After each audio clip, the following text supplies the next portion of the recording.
हम संगीता झा सादर प्रणाम करे छी समस्त मिथिलावासी के। आई हम अहाँ सबके बीच ल क उपस्थित छी एकटा कोबर गीत। आशा करे छी जे अहाँ सबके नीक लागत। तो सुनो कोबर के गीत। जय मिथिला जय मैथिली। अगर फेसबुक पर देखे छी तो फॉलो जरूर कर ले। अगर यूट्यूब पर देखे छी तो सब्सक्राइब जरूर करब। तो सुनो ये कोबर गीत।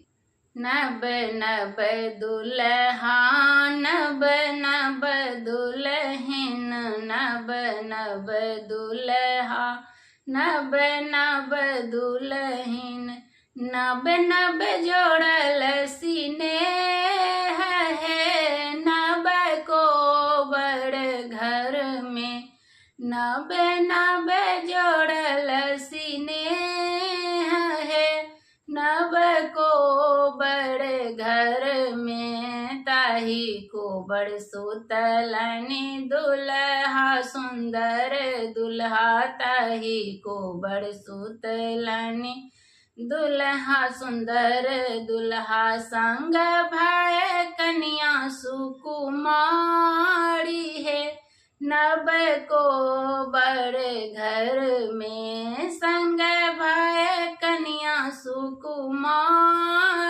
है नब कोबर घर में नब नब दुल्हा नब नब दुल्हन नब नब दुल्हा नब नब दुल्हन नब नब जोड़ल सीने है नब कोबर घर में नब नब जोड़ल सीने है नब कोबर घर में हटी सुतु ससुर जी के बेटिया हटी सुतु हटी बैसु ससुर जी के बेटिया अहूँ देह चादर मलिन है नब कोबर घर में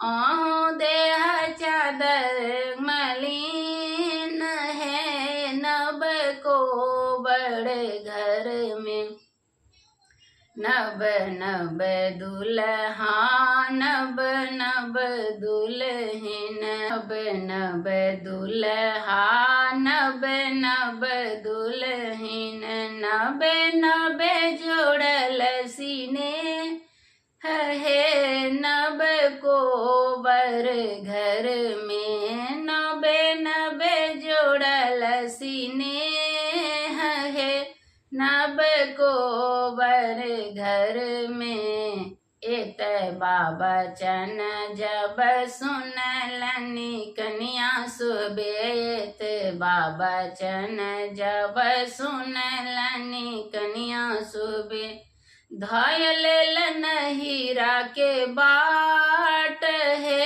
नब कोबर घर में धायल हीरा के बाट है नब कोबर घर में एक कोस गेलन शोभे दुई कोस गेलनि एक कोस गेलन शोभे दुई कोस गेलन तेसरे में नदिया के धार है नब बर नब कनिया तेसरे में नदिया के धार है नब बर नब कनिया नब नब दुल्हा नब नब दुल्हन नब नब जोड़ल सीने है नब कोबर घर में नब नब जोड़ल सीने है नब कोबर घर में कहाँ गेला किए भेला मलहारे भैया कहाँ गेला किए भेला मलहारे भैया झट सो उतार नदिया पार रे नब बर नब कनिया झट सा उतारो नैया पार हो, नब बर नब कनिया, नब नब दुल्हा नब नब दुल्हिन, नब नब जोड़ल सीने है, नब को बड़